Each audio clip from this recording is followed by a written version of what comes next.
नरेंद्र सिंह तोमर जी मौजूद हैं। तोमर साहब, आपका बहुत बहुत स्वागत है। और बहुत धन्यवाद सर। सबसे बड़ी बात है कि देश का बड़ा महत्वपूर्ण मंत्रालय कृषि मंत्रालय आपके पास है। और आपको याद होगा कि जब कोविड का दौर आया था या उसके आसपास देश में एक योजना शुरू की गई जिसका नाम है प्रधानमंत्री गरीब कल्याण अन्न योजना। तो उसी के तहत एक राष्ट्र एक राशन कार्ड के तहत करीब 3,90,000 करोड़ रुपए दिया गया। लेकिन तोमर साहब, एक बार फिर देश में कोविड का साया आ गया है, तो क्या माने, क्योंकि बहुत महत्वपूर्ण योजना थी जिसमें देश के लोगों को एक राहत महसूस हुई, उससे बड़ा आश हुई, क्या माने कि एक बार फिर से सरकार इस दिशा की ओर, इस तरह की योजना की ओर?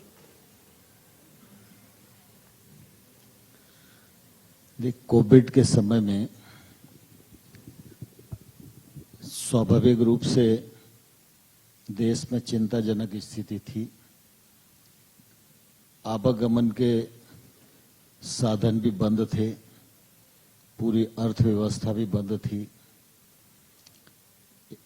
एक स्थान से दूसरे स्थान पर काम करने जाने वाले लोग, उनके भी आवागमन देश को चिंतित करने वाले थे। ऐसी परिस्थितियों में प्रधानमंत्री नरेंद्र मोदी जी ने तय किया कि कोविड से निपटने के लिए जो एहतियाती चिकित्सा के साधन हैं उनको तो हम बराबर करें, जैसा माननीय स्वास्थ्य मंत्री जी ने बताया, और उस पर काफी काम हुआ। लेकिन सबसे बड़ी जरूरत उस समय थी कि गरीब आदमी को रोजी रोटी की उपलब्धता।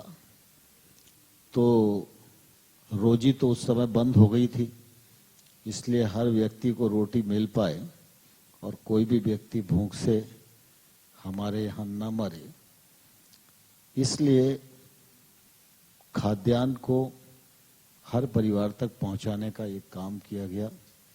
और साथ ही जो गरीब लोग हैं, कामकाज बंद है, इसलिए खाद्यान्न उनको निःशुल्क भी उपलब्ध कराने के लिए प्रधानमंत्री गरीब कल्याण अन्न योजना प्रारंभ की।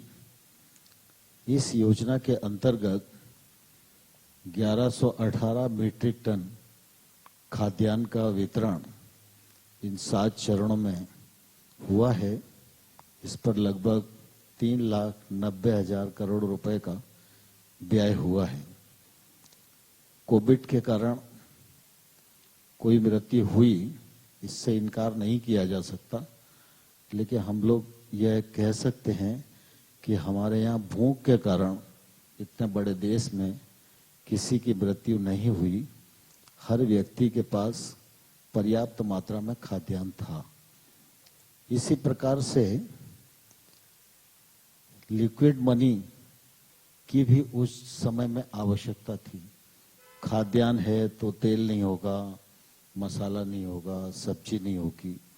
तो मुझे ध्यान है उस समय मैं आरडी भी देख रहा था, तो जो जनधन खाते खुले थे उनमें 20 करोड़ 65 लाख खाते महिलाओं के थे जी।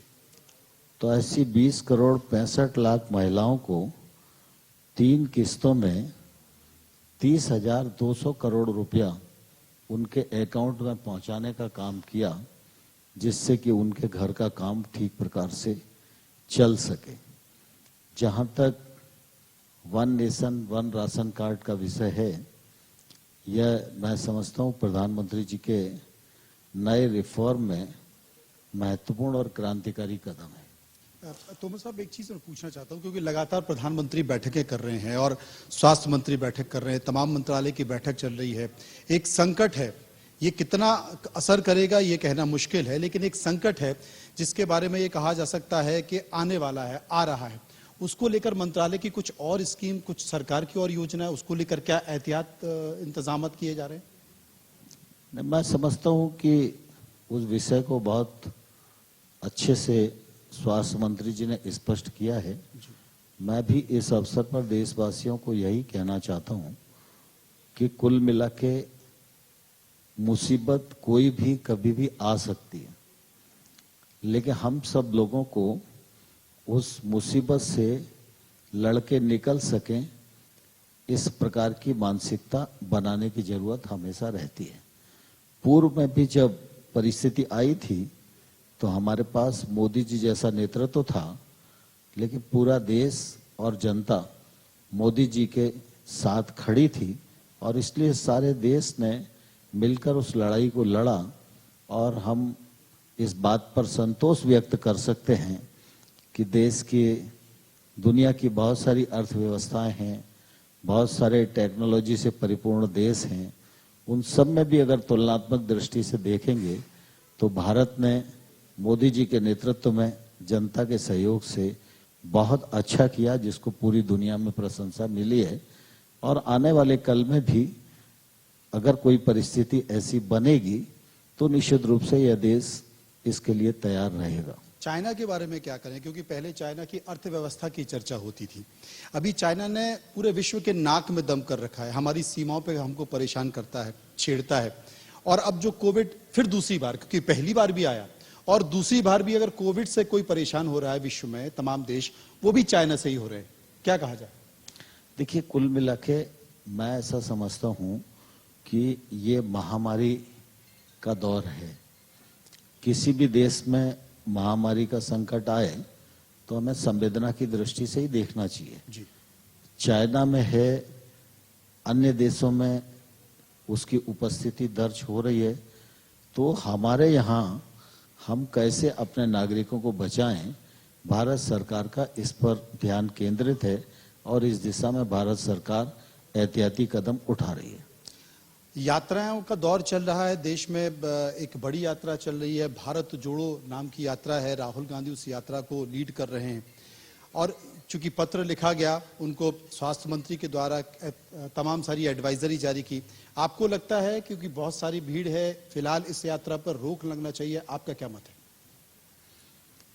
मैं समझता हूं कि जब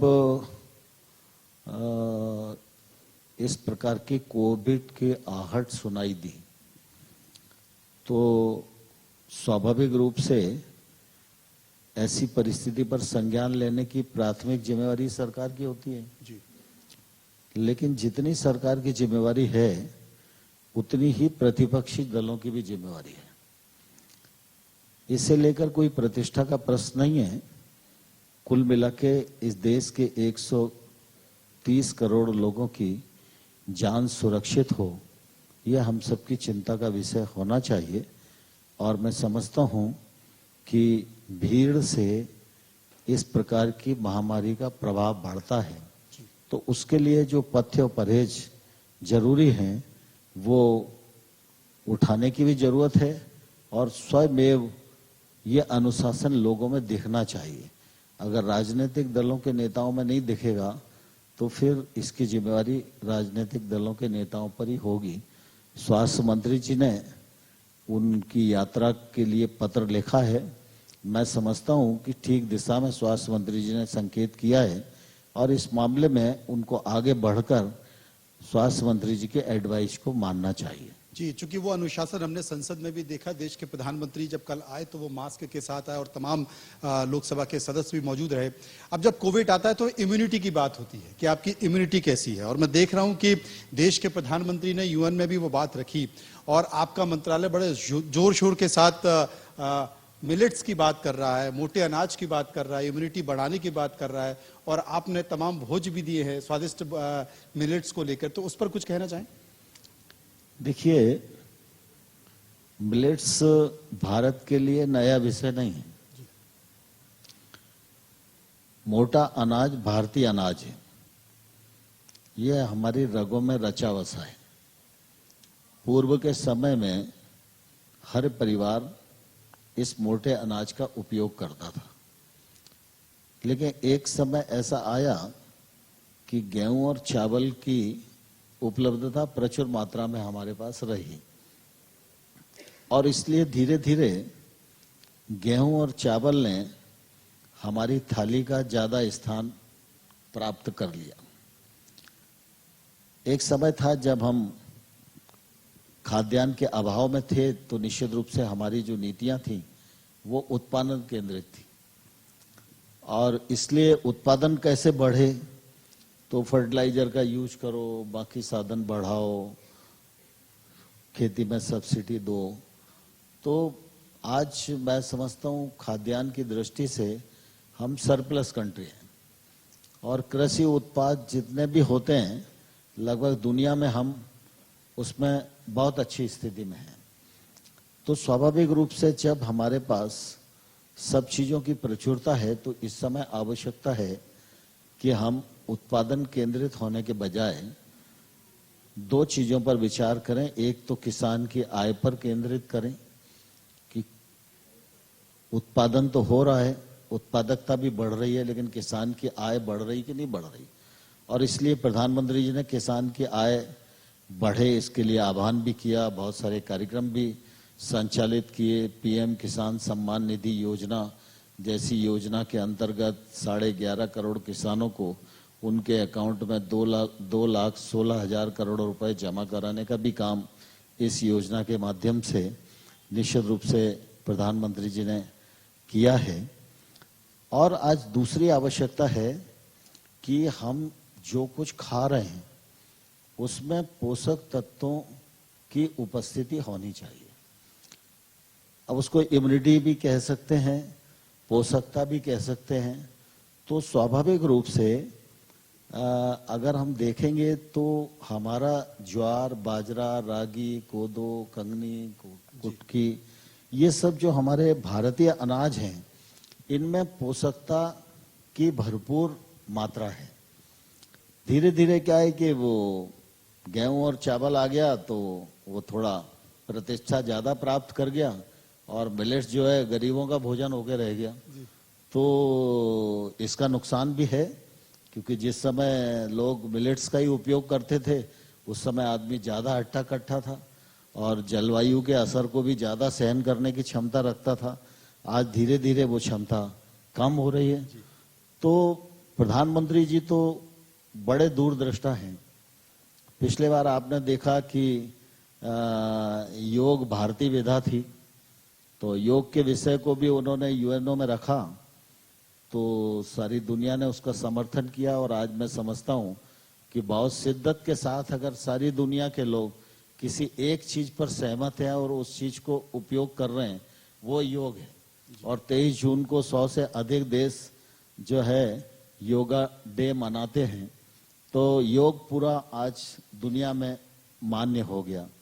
इसी प्रकार से 2018 में संयुक्त राष्ट्र संघ में प्रधानमंत्री नरेंद्र मोदी जी ने कहा था कि जो हमारे खाने का सामान है उसमें पोषक तत्वों की मात्रा पर्याप्त होनी चाहिए और इसलिए मिलेट्स का उपयोग बढ़ना चाहिए और मिलेट्स भोजन की थाली में सम्मान प्राप्त करे, इसके लिए कोई ना कोई अभियान पर हम लोगों को विचार करना चाहिए।